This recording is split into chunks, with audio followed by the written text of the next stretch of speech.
Conservative leader Pierre Poilievre blames Prime Minister Mark Carney for allowing trade talks to be derailed by a Ronald Reagan ad that the Prime Minister was aware of.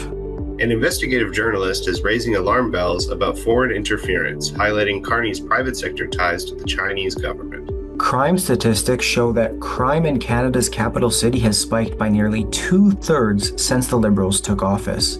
Hello Canada, it's Wednesday, October 29th, and this is the True North Daily Brief. I'm Isaac Lamoureux. I'm Zoltan. We've got you covered with all the news you need to know. Let's discuss the top stories of the day and the True North exclusives you won't hear anywhere else. Conservative leader Pierre Poilievre accused Prime Minister Mark Carney of allowing trade negotiations with the US to spiral to a dead end.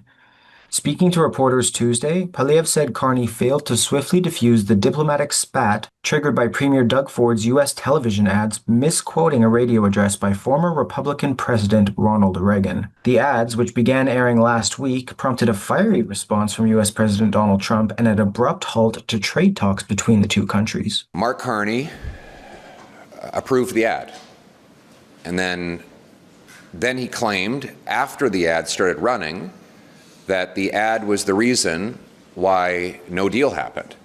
So it's time for Mark Carney to come clean. He claims he was on the verge, once again, claims that he was on the verge of getting a deal. Then he approved the ad, and then he blamed the ad for the fact that there is no deal. So the reality is that premiers are stepping up to fill the void left behind by Mark Carney's broken promise. He said he would negotiate a win. He said he would have a deal by July 21st. Still no deal, still no win, still no elbows, still no jobs. Poilievre suggested that Ford's ads, which highlighted the economic dangers of tariffs by splicing Reagan's 1987 remarks, were not themselves the problem, but became one due to what he called Carney's, quote, vacuum of leadership. Poilievre did not endorse or condemn Ford's ad campaign directly, but defended the Premier's right to advocate for Ontario's workers and businesses. So, Alex, what was the ad saying, and what was the point of contention for Trump? Well, Isaac, the ad really doesn't say much of its own, on its own accord. What it does is it uses some audio clippings from former U.S. President Ronald Reagan, where he speaks out against tariffs. As I understand it, Trump said that the ad is fake. The audio clipping is, in fact, genuine, and Ronald Reagan was consistently skeptical of tariffs. He often criticized them as being simply taxes. I would tend to agree with that opinion. He often said tariffs are just taxes and that they're a direct cost on American consumers, not a punishment to foreign countries. Of course, like most leaders, he sometimes used tariffs, but generally speaking, he was against them. In his 1985 radio address, for instance, Ronald Reagan said tariffs don't protect the American worker. They penalize the American consumer. That is true. Tariffs, again, are a tax, and they're a regressive tax that impacts consumers, and specifically American consumers. The tariffs are on Canadian goods purchased by Americans. So Canadians don't pay the brunt of the tariffs. Americans do. In another speech to Congress in 1986, he said, we should tear down barriers. Speaking about tariffs and trade barriers, not erect new ones. The freer flow of world trade, the stronger the tides of human progress and peace. In his 1988 campaign, he said, free trade has been one of the keystones of prosperity in this century. And again, I think that most economists over the last century would agree with Ronald Reagan. So to answer your question, Isaac, in terms of what was Trump's contention with the ads, it's not exactly clear to me. That would be a question that only Donald Trump could answer. And if the suggestion is that Ronald Reagan was pro-tariffs, I would say that that is historically inaccurate. Investigative journalist Sam Cooper told members of Parliament at the Federal Ethics Committee that Prime Minister Mark Carney's former firm Brookfield cozied up to politically connected Chinese entities while he was vice chair. Testifying before the Standing Committee on Access to Information, Privacy and Ethics, investigative journalist Sam Cooper said Brookfield expanded its real estate holdings in China by partnering with individuals tied to the Chinese Communist Party's United Front Work Department. This department is a key organ Beijing uses to exert overseas influence. 2015, Brookfield had made very substantial China-based real estate investments.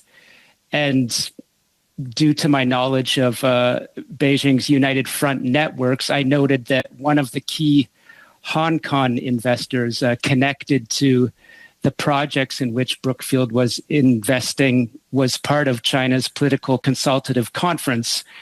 That was important to me because the Central Intelligence Agency notes that people on that high-level Chinese communist entity are involved, the CIA says, in Beijing's sort of global United Front networks. That's how the Chinese Communist Party brings influential people together. So I noted in my reporting that for Brookfield to get access to that same type of investment project on a major real estate deal in China, together with a very elite Hong Kong real estate tycoon, certainly in my learned opinion, it would take a special kind of access to get that kind of deal.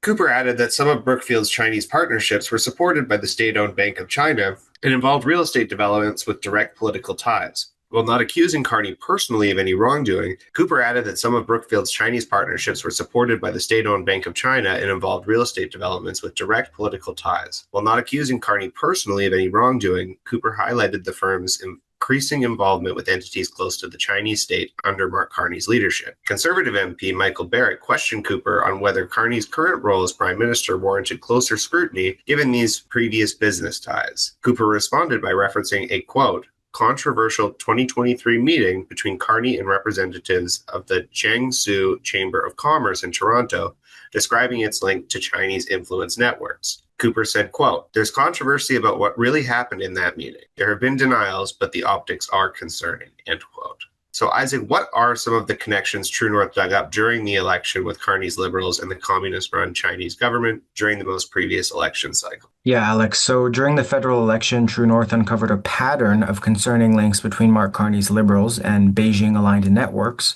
raising questions about foreign interference and party vetting standards.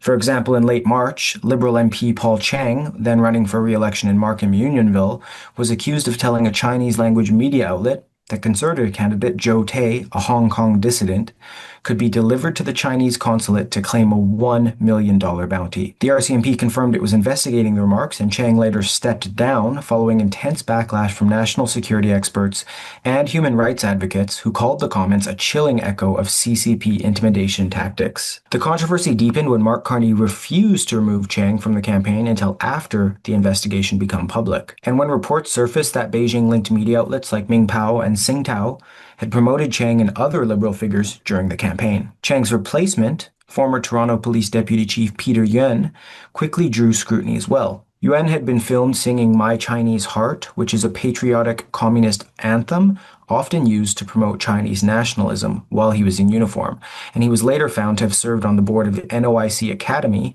a private school flagged in Canada's foreign interference inquiry for suspected election meddling. The same inquiry found that students at NOIC were allegedly pressured by the Chinese consulate to vote for Liberal candidates under threats to their families in China. Yuen also maintained past roles with organizations tied to Beijing's United Front Work Department, including the Jiangsu Commerce Council of Canada, whose members Carney himself reportedly met with during a 2023 gathering described by Chinese state media as an important turning point in China-Canada relations. Conservative leader Pierre Poilievre accused Carney of turning a blind eye to these connections, saying he was just in China a few months ago arranging a $250 million loan for his company, a company in which he still has millions of dollars of interest.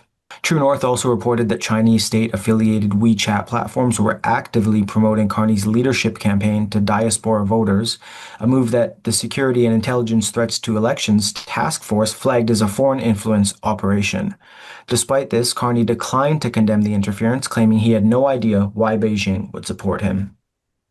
And then polling released later by Nanos Research showed that Liberal voters were the most supportive of closer trade ties with China, with 40% backing stronger economic relations, more than double the rate among Conservatives. But taken together, these revelations painted a troubling picture of a governing party increasingly comfortable with Beijing-linked influence networks, even amid a national reckoning over foreign interference. The Ottawa Police Service reported a sharp rise in crime across the nation's capital during a board meeting on Monday, citing significant increases in violent and property-related offenses since 2015. The meeting opened with a 3-minute land acknowledgement recognizing Ottawa's, quote, 40,000 First Nations, Inuit, and Métis residents before a report outlining crime trends and support measures for small businesses. The report, prepared for the Ottawa Police Services Board, showed overall criminal offenses climbed 63% over the past decade, reaching about 50,600 cases in 2024. Violent crime rose 58% to roughly 8,200 incidents, while property-related crimes jumped 64% to about 35,800. Shoplifting saw the steepest increase, up 384% from 2015, with police recording approximately 12,100 incidents last year. Mischief was the only major offense category to decline, down about 13%. Assaults, uttering threats, sexual violations, homicides, and vehicle thefts all increased over the same period. Police Chief Eric Stubbs noted that even those figures may understate the true scope of retail theft, as some small business owners remain hesitant to file reports. So, Alex, what are some of the explanations for this sharp increase in crime in Ottawa? Well, Isaac, that's a really good question. And I think that the answer to this question is really kind of the answer to most questions when it comes to phenomenon in crime or many other things, which is that these statistics are running downstream from economics. When people have less money, when the cost of living spikes very quickly, when the cost of housing becomes unaffordable for lower income individuals, you will see an increase in crime. Another thing, though, that I think is causing this sharp increase in crime in Ottawa is specifically the youth unemployment rate. As the old saying goes, the devil makes work for idle hands. The youth unemployment rate is staggeringly high in Canada right now. It's sitting somewhere around 15%. When 1 in 5 young people are out of work, they will inevitably commit more crimes. Young people are busybodies and they like to be doing things, even in this post-COVID world where most kids don't get out and touch grass often as they should. And so I think that youth unemployment, the high cost of living are probably the biggest reasons. Of course, as has been well documented by True North and others, we also have a revolving door justice system where repeat criminals are put back out onto the street, sometimes hours after they've been recently arrested for a different crime. And so that's another contributing factor as well. But if I had to pick the two largest factors, I would say that it's general economic uncertainty, the high cost of living, and again, the very high youth unemployment rate. That's it for today, folks. Thanks for tuning in. You can stay on top of new episodes every weekday by subscribing to the Daily Brief on iTunes and Spotify. Also, while you're at it, make sure to hit us with a 5-star rating and please leave a review.